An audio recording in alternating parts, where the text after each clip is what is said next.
Hello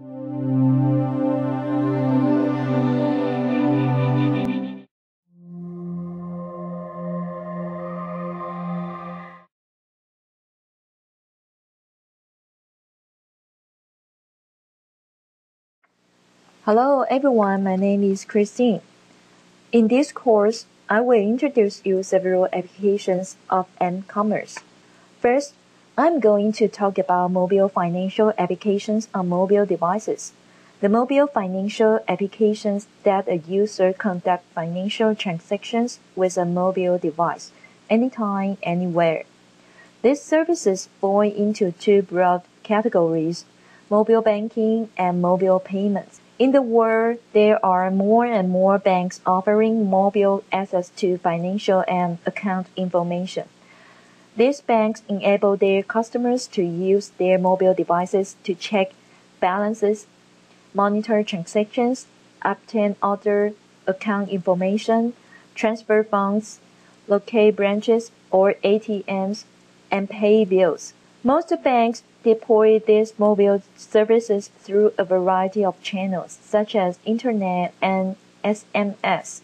Now, many customers are using their smartphone and mobile devices to obtain up-to-the-minute financial information and to perform up-to-the-minute transactions. Let's watch the video which explains the mobile banking.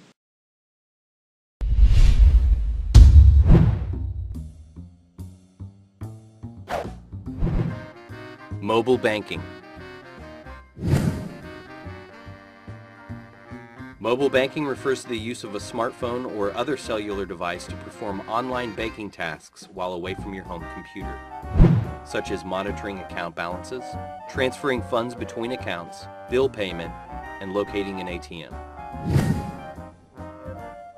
Mobile banking typically operates across all major mobile providers in the U.S. through one of three ways: SMS messaging, the mobile web, or apps developed for iPhone, Android, or BlackBerry devices. SMS messaging, or mobile text and alert, is the simplest, allowing the user to transfer funds or access account information via text message. Now, texting terminology will vary from bank to bank, but overall functionality is generally the same. For example, texting BAL, or BAL, will obtain the account balance, while TRA, or TRA, will allow inter-account transfers. Mobile web is the second mobile banking option. This option allows for checking balances, bill payment, and account transfers simply by logging into the user's account via a mobile web browser. Mobile banking apps for smartphones connect the user directly to the bank server for complete banking functionality without having to navigate a mobile web browser. For consumers, mobile banking is a terrific way to efficiently manage the occasional administrative task on the go. For small and mid-sized business owners, mobile banking allows more time for closing a sale, meeting new customers, or smoothing out back-office shipping glitches, which are very important to a business's bottom line. For banks, mobile banking is a brilliant opportunity to simultaneously woo new customers, while at the same time streamlining a number of processes to meet the fast-paced demands of the 21st century. Due diligence should be employed when relying on mobile banking, including close monitoring of your bank accounts, along with ensuring proper protection in the event that your mobile phone is lost or stolen.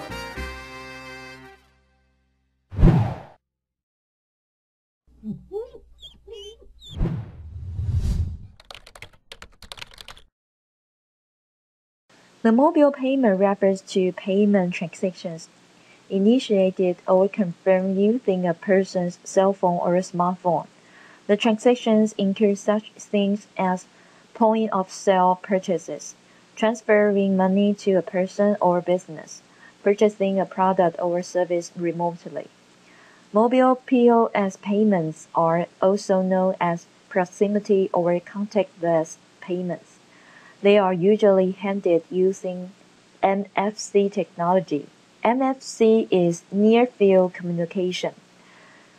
The NFC is wireless technology that enables data exchange between devices that are within a distance of 10 centimeters In contrast, the mobile remote payments are initiated and settled through a combination of a cellular and associated payment network. Like mobile banking, this person-to-person, person-to-business, or business-to-business payments typically rely on either SMS text messaging or the web to execute the payment. It enables consumers to use their mobile devices to pay monthly bills, to shop on the internet, to transfer funds to other individuals. There is a video which shows the mobile payment by using NFC technology. Let's watch the video.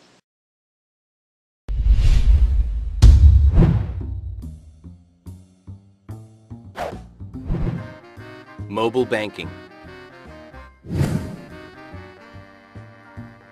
Mobile banking refers to the use of a smartphone or other cellular device to perform online banking tasks while away from your home computer, such as monitoring account balances, transferring funds between accounts, bill payment, and locating an ATM.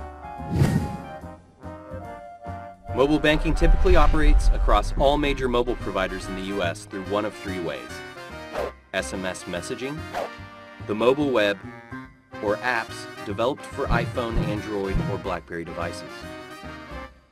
SMS messaging, or mobile text and alert, is the simplest, allowing the user to transfer funds or access account information via text message. Now, texting terminology will vary from bank to bank, but overall functionality is generally the same. For example, texting BAL, or BAL, will obtain the account balance, while TRA, or TRA, will allow inter-account transfers. Mobile web is the second mobile banking option. This option allows for checking balances, bill payment, and account transfers simply by logging into the user's account via a mobile web browser. Mobile banking apps for smartphones connect the user directly to the bank server for complete banking functionality without having to navigate a mobile web browser. For consumers, mobile banking is a terrific way to efficiently manage the occasional administrative task on the go. For small and mid-sized business owners, mobile banking allows more time for closing a sale, meeting new customers, or smoothing out back-office shipping glitches, which are very important to a business's bottom line. For banks, mobile banking is a brilliant opportunity to simultaneously woo new customers, while at the same time streamlining a number of processes to meet the fast-paced demands of the 21st century. Due diligence should be employed when relying on mobile banking, including close monitoring of your bank accounts, along with ensuring proper protection in the event that your mobile phone is lost or stolen.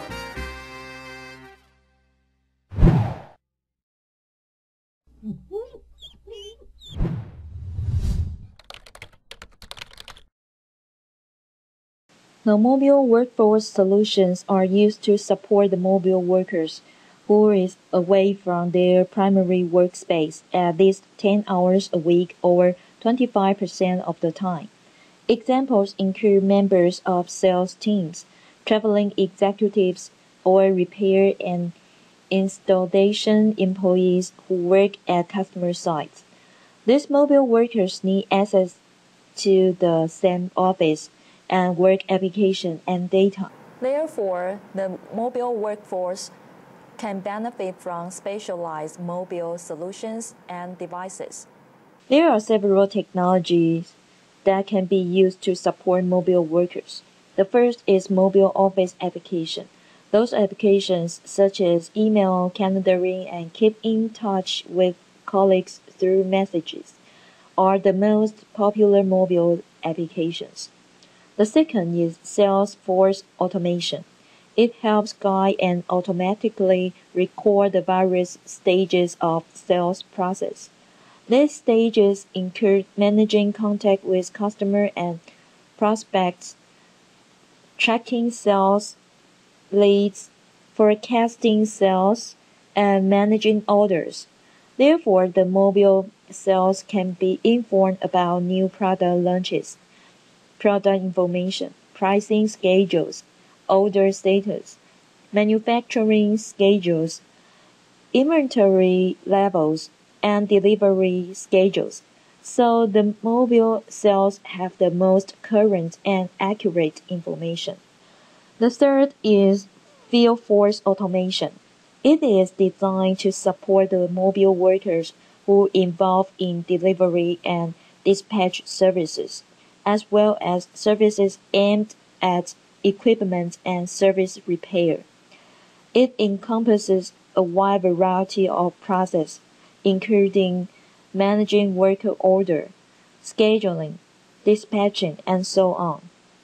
For most companies, automating this process involves the integration of enterprise application and database, including a company's CRM and ERP system. Therefore, providing mobile access to such a system potentially provides the mobile field force personnel with up-to-the-minute information. The final solution is mobile CRM. It is called eCRM. CRM includes methodologies and software that help an enterprise manage customer relationships in organized fashion. In many companies, the SFA and FFA systems are subsystems of their CRM. The benefits are probably greater because CRM systems touch a broader audience. Let's see the applications of mobile entertainment. It is any type of leisure activity that utilizes wireless telecommunication networks, interacts with service providers, and incurs a cost upon usage. Therefore, it requires wireless telecommunications so that mobile devices can be operated over these networks. The major type of mobile entertainment including mobile music and video, mobile gambling, and mobile gaming. Now, the location-based m-commerce is very popular. Location-based m-commerce refers to the use of GPS-enabled devices or similar technologies to find where a customer or a client is. Then it delivers products and services based on the customer's location.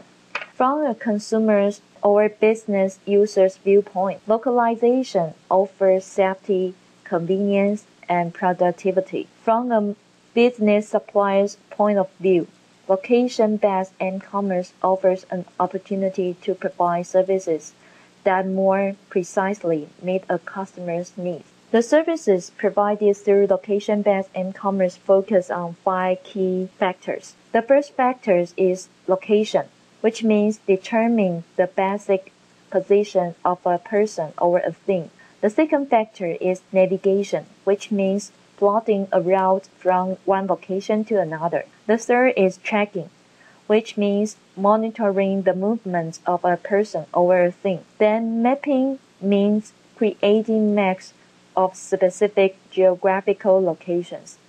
The final one is timing, which means determining the precise time at a specific location. There are 5 basic components in the e-commerce infrastructure. The first component is mobile devices. It can be divided into 2 categories, single-purpose and multi-purpose. Single-purpose devices include onboard navigation systems and GPS location devices. Multi-purpose devices can be mobile phone, smartphone, laptops, and tablet PCs. The second component is communication network. The network transfers user data and service requests from the mobile terminal to the service providers, and then the requested information is transferred back to the user. The next is positioning component.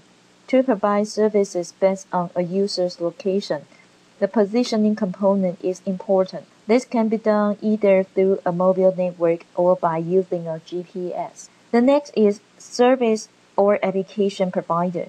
Providers are responsible for serving a user's request. Services can include finding routes and finding information sources based on the user's location and so on. The final one is data or content provider. Service providers usually depend on geographical data or location-based information to service users' requests. The location data or information is maintained by a third party, not the service provider. There are a lot of location-based applications and services. These are classified into several categories such as advertising, billing, emergency information, navigation, and so on. Each category also provides some examples. For instance, directions, indoor routing, car parking guidance, and traffic management are the location-based services in the navigation category. There are some issues related about e-commerce security. The first is worms could be duplicated and spread through mobile phones, like the virus in PC. This will impact the data and the use of mobile phones. Second, open-air transmission of signals across multiple networks opens up new opportunities for compromising security. It means that the interception of a communication would happen in a wireless network.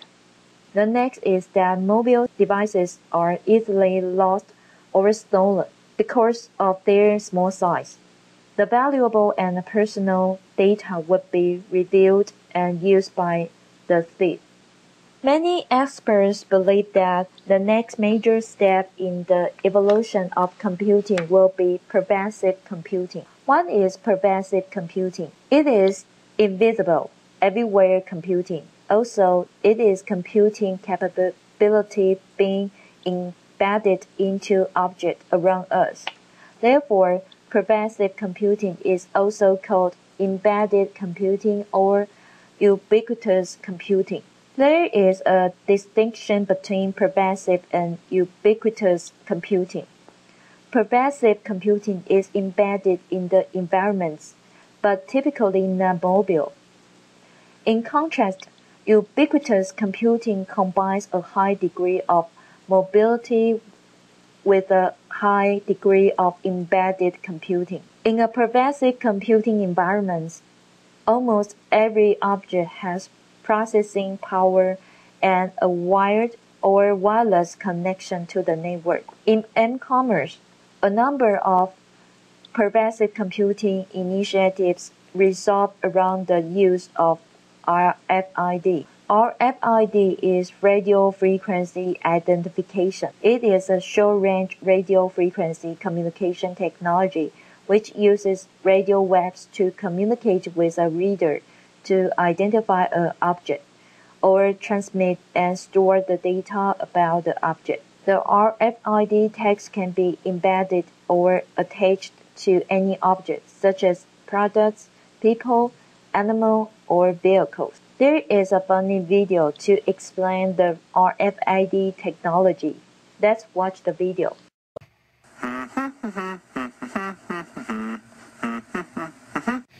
How do you go shopping? You get in your car and you drive to Walmart. You grab your items and fill up your cart.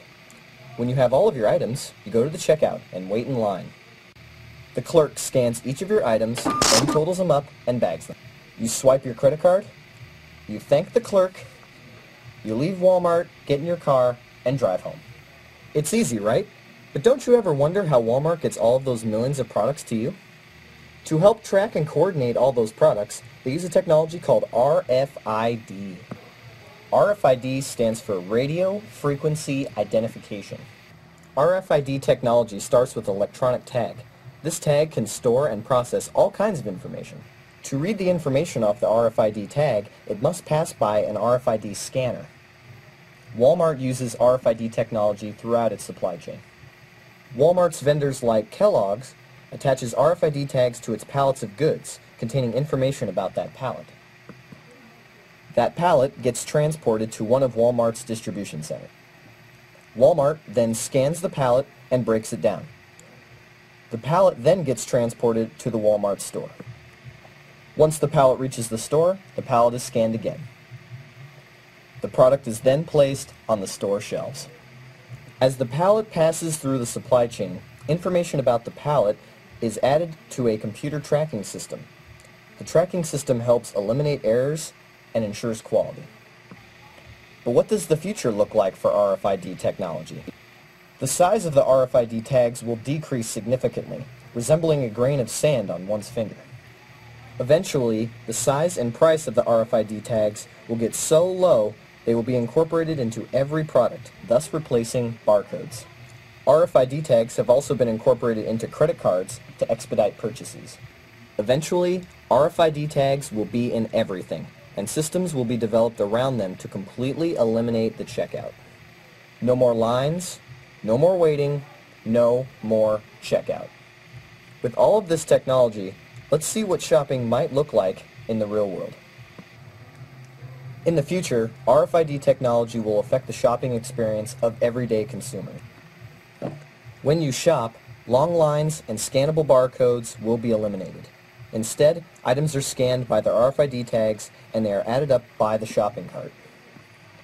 When a shopper leaves, the scanner reads the RFID tags at the door and automatically charges the shopper's credit card read by the RFID scanner.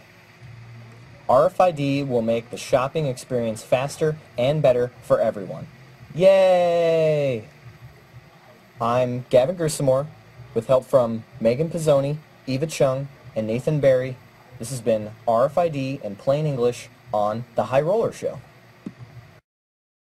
An RFID system consists of two main components. The first is RFID tag, composed of a microchip and antenna, which are enclosed within plastic, silicone, or glass. The second is RFID reader, containing a radio transmitter and receiver. There are three kinds of RFID tag. Passive tags have no energy source of their own. Semi-active tags have a power source for the chips, but not for transmission. Active tags have their own power source for the chip and transmission. They all work the same way, although they differ in the amount of data they can store and the range at which they can be read. Today, the groceries and drugstores use the RFID tags with individual retail items. In these situations, barcode labels are still used with individual items, while RFID tags are being used with pallets or cases of items. In spite of the cost, RFID technology is being used in various ways and has a lot of applications. The major application of RFID technology is for tracking objects. For example, tracking and identifying people, tracking vehicles and commuters, tracking animals, tracking assets, and tracking product inventory. By far, the RFID technology is widely used in tracking individual products or items to improve inventory and supply chain management. To let you understand how the RFID works, there is a video which details the use of RFID technology in supply chains. Let's watch the video. The time factor plays a key role in the process of getting a product from its manufacturer to its point of sale, because time is money.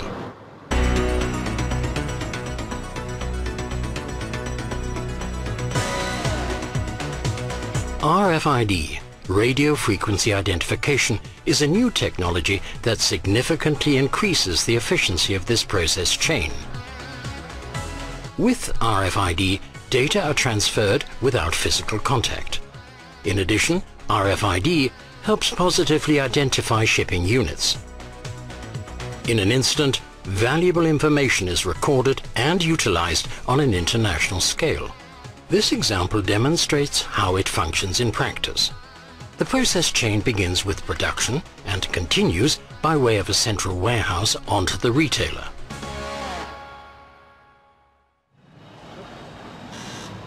In the manufacturer's warehouse, goods are prepared for distribution to retailers. Without RFID, order picking of mixed pallets for delivery to department stores or supermarkets can be extremely time-consuming. Why? because it requires a whole series of individual steps, most of them manual.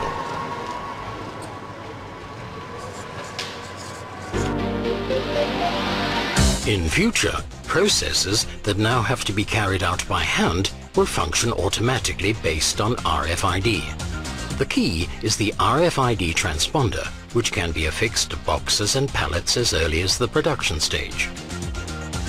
Communication between transponders and RFID readers is fully automatic. They practically do the work by themselves. Readers installed at various points in the sorting and order picking process register the electronic product codes stored on the transponders the moment they come into range. These data are immediately transferred to the central logistics and merchandise management system. Within seconds, the goods delivered are compared in detail with the goods ordered. Even transport and sorting in the warehouse can be automated in future. RFID tags indicate where each product belongs. This enables the hanger goods sorter, for example, to transport the merchandise to its intended destination. The faster the goods leave the warehouse, the more efficient the process.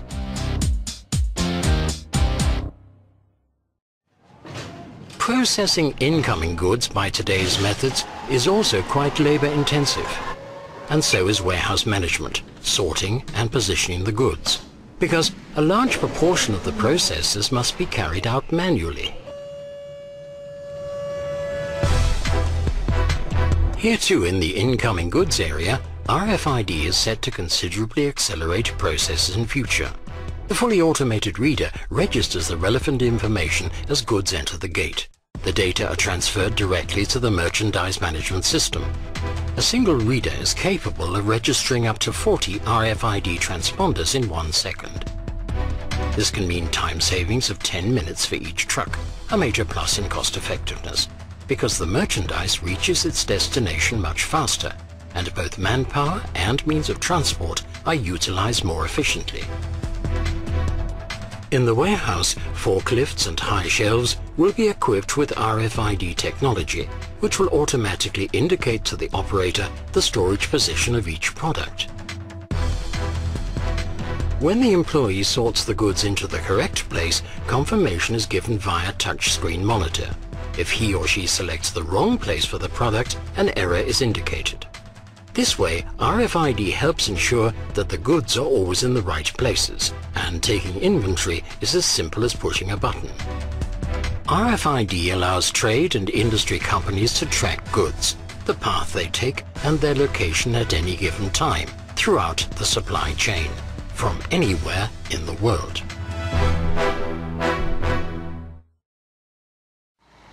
Handling incoming goods in stores is currently just as labor-intensive as the incoming goods processing we saw in the distribution center. The final leg of the journey from manufacturer to retail shelf is the path between the warehouse of the store and the sales area itself. Readily accessible, up-to-date and relevant information is essential to ensuring that a product is available at the right time and in the right place. The store's warehouse management plays a key role.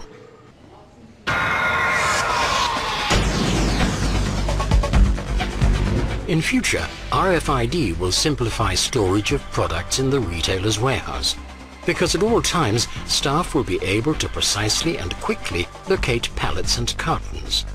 The moment the goods are removed from the warehouse, RFID readers re-register the data stored on the transponders.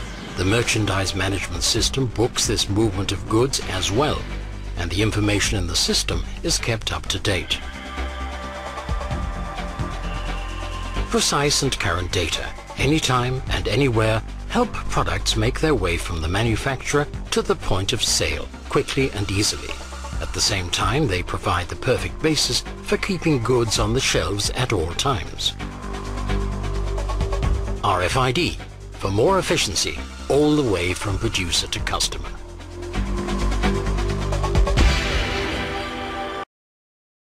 Many companies may ask, how can we sense the important events in the real world and quickly respond to it? The core of real-world awareness are sensor networks.